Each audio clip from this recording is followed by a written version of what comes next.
So good day guys, napagod ako ngayon, wala pa akong ligo.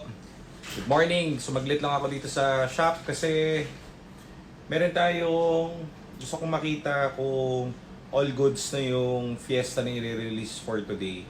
Ibabiyahe yon sa Baguio mamaya or tomorrow yat. Hindi, Monday pala sila sir.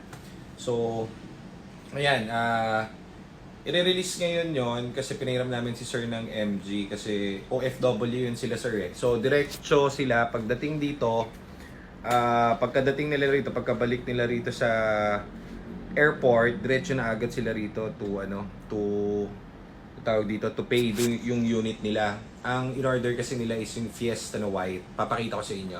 Ito yung in-order nila. Pakita ko sa inyo. So, dito kasi sa shop, transparent kami. So, binablog-vlog ko lang kung ano yung mga nangyayari sa shop. Update ko para ma-update kayo, di ba? As viewers and buyers.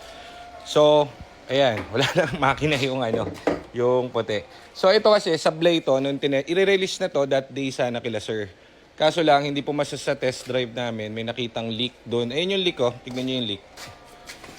Ayan, oh. Saka dito. Ayan, oh. Ayan yung leak ng ECT housing. Lakas ng tulo, no?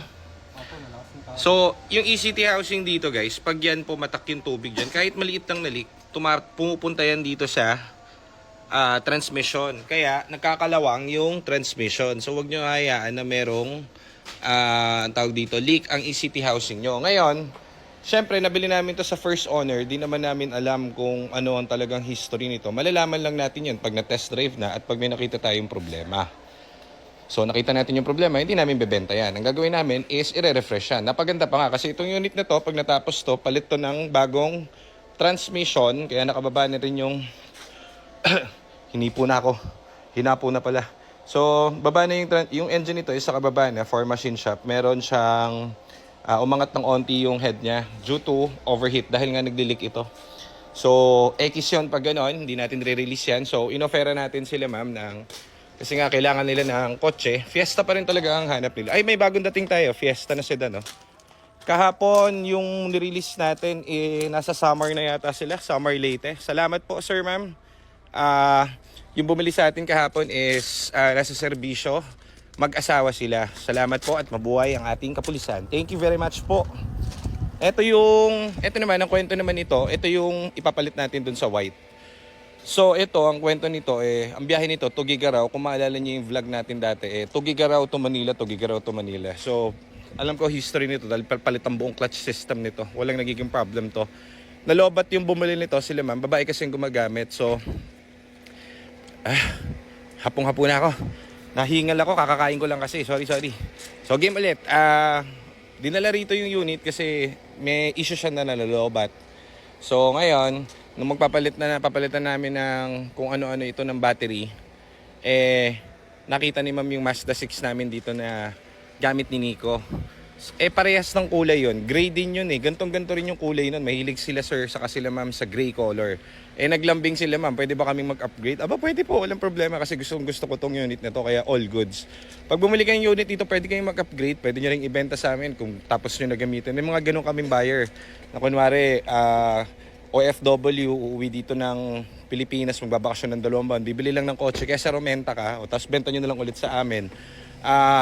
Syempre may less lang ng onti yon, pero kung sa amin naman galing unit, alam namin na all goods yung mga pyesa-pyesa niyan. So, pwede rin namin kuhanin ulit yan. So, ito na lang ang binili nila. So, ito naayos na namin yung problem, yung battery niya and yung mga wiring ng battery niya, kung ba't siya nalolobat.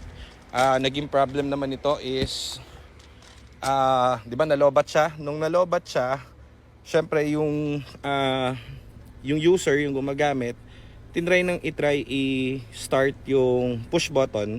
Ang nangyari, pumalya yung fuel pump. So, bumili kami ng bagong fuel pump. 1 click na lang ito ngayon.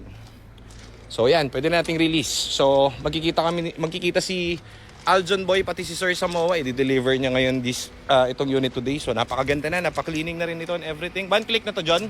Sige nga. Upuan mo nga. Gulong na ito, bago, 4. Actually, gusto ko, sayang. Kaya ako kinuulit to kasi patatago ko. Ang gandang display kasi rito nito Kaso lang, yun nga, may problem yung white natin. So hindi natin pwedeng i-release yung white doon, yung color white. Okay, sige. One click ha. Gusto ko one click. Okay. Start. Yung. Parang 2 clicks yun ah. Patay mo ulit. Pahiya ako dun ah. Game. Yung. Di pala pinindot masyado. So, 1 click na ulit siya. Ang pinalitan natin dito. Ano kagyan pinalitan? Water pump. Ang water pump. Ay, Fuel pump. Fuel pump pala. Fuel pump. Kagabi, pinalitan natin. Water pump ang butya. So, all goods. Walang error. Release na natin to for today. So, ngayon, dumaan ako na siya para dito. Para iikot muna ulit to. Para ma-clear ko kung all goods. Kung clear na to, all goods, di padiretso ko na ng MOA to. Okay, so yun lang guys, ang update natin. May bago tayong kapalit nung nakuha nung summer. Ito, meron ulit tayong sedan. Ganda ng kulay. Oh. Kami nagbiyahe nito kahapon. Hindi ko pa na-upload eh.